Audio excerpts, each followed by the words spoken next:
సమాలోచనకు స్వాగతం. కొత్త కోడలు.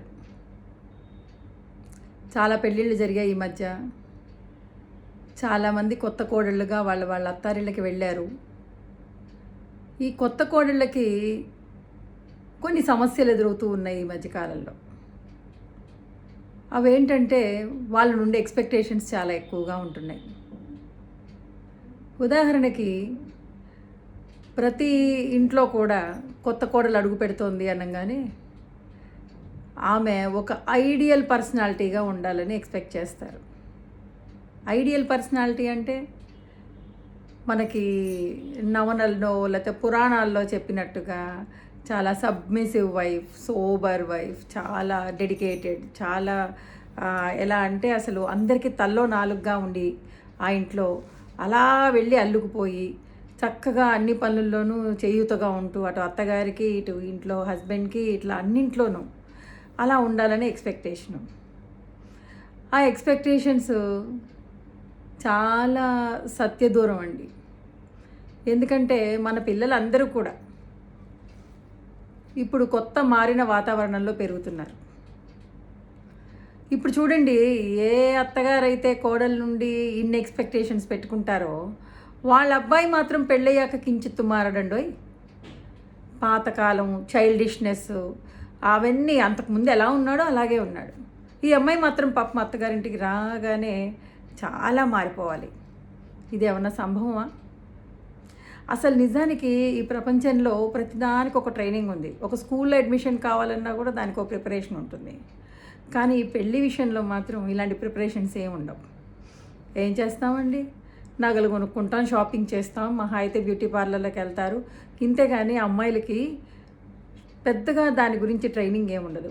పైగా ఎలాంటి అండర్స్టాండింగ్ వస్తుందంటే పెళ్ళికి ముందే మరి ఫోన్లు, మాటలు ఇవన్నీ జరుగుతున్నాయి కదా ఈ మధ్యకాలంలో. నువ్వు ఎలా ఉండాలో అలాగే ఉండు, నువ్వేం మారక్కర్లేదు, మా ఇంట్లో అద్భుతమైన వెల్కమ్ ఉంది, అందరూ కూడా నీతో బాగా కలిసిపోతారు లాంటి ఇంప్రెషన్స్ ఆ అబ్బాయి క్రియేట్ చేస్తాడు.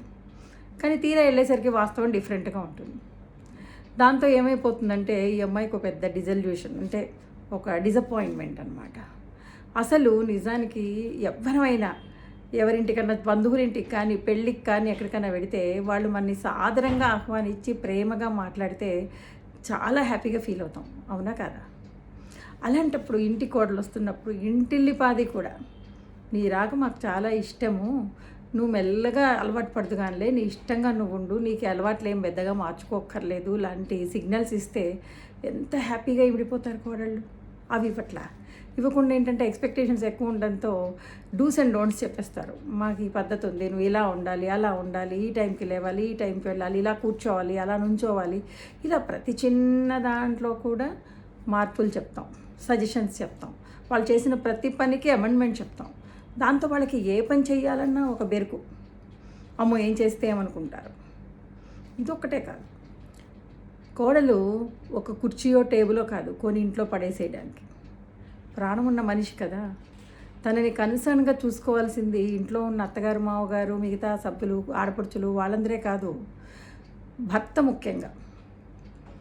అసలు పెళ్ళైన తర్వాత పెళ్ళి కొడుకు ఏమని ముందు అర్థం చేసుకోవాలంటే తన టైంలో కనీసం 20% తన అఫీషియల్ డ్యూటీస్ మిగతా అవన్నీ పోను, కనీసం 20% అమ్మాయి కేటాయించాలి.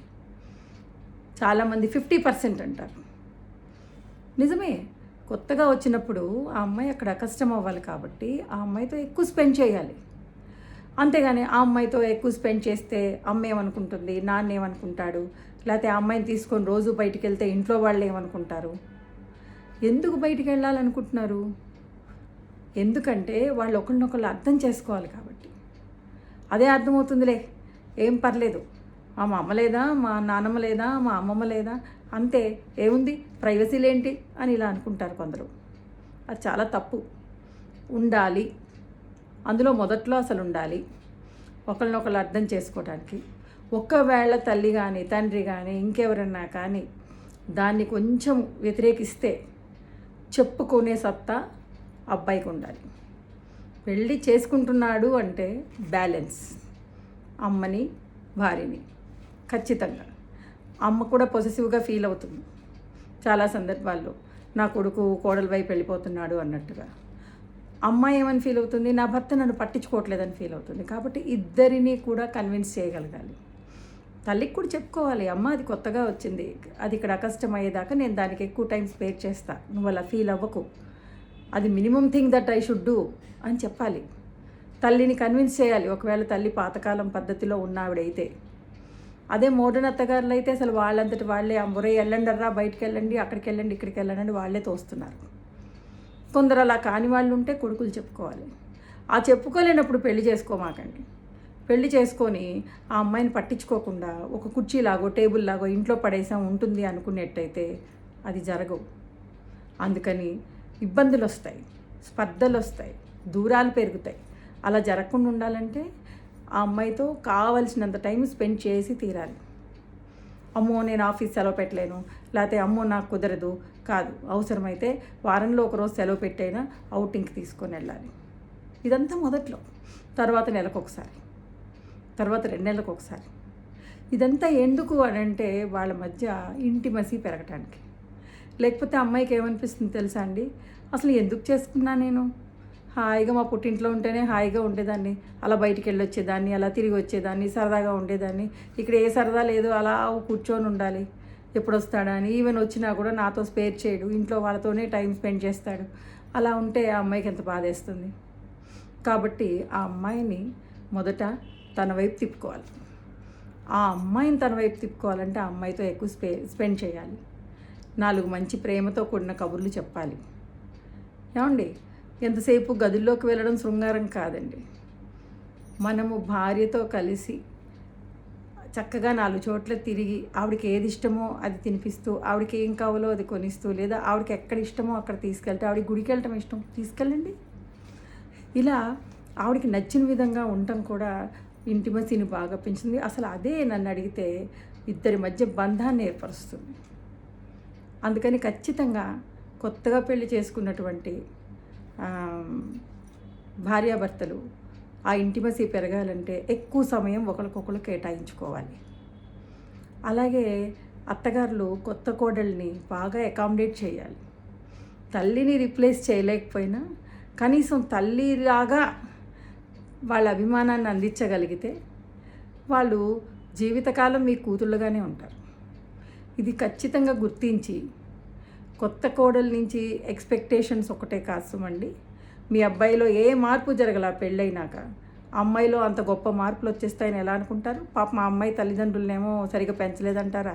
తప్పు కదూ. అవన్నీ పెంపకాలు కాదండి, అడ్జస్ట్మెంట్స్. ప్రతి ఇండివిజువల్స్కి ఒక్కొక్క రకమైన అడ్జస్ట్మెంట్స్ ఉంటాయి. ఆ అడ్జస్ట్మెంట్స్ ఇంటింటికి మారుతాయి. ఆ పద్ధతిలో అకామిడేటివ్గా అత్తగారింటి వాళ్ళు ఉంటే కొత్త కోడలు చాలా చక్కగా ప్రేమగా ఇమిడిపోతుందండి వాళ్ళ ఇంట్లో. By for now.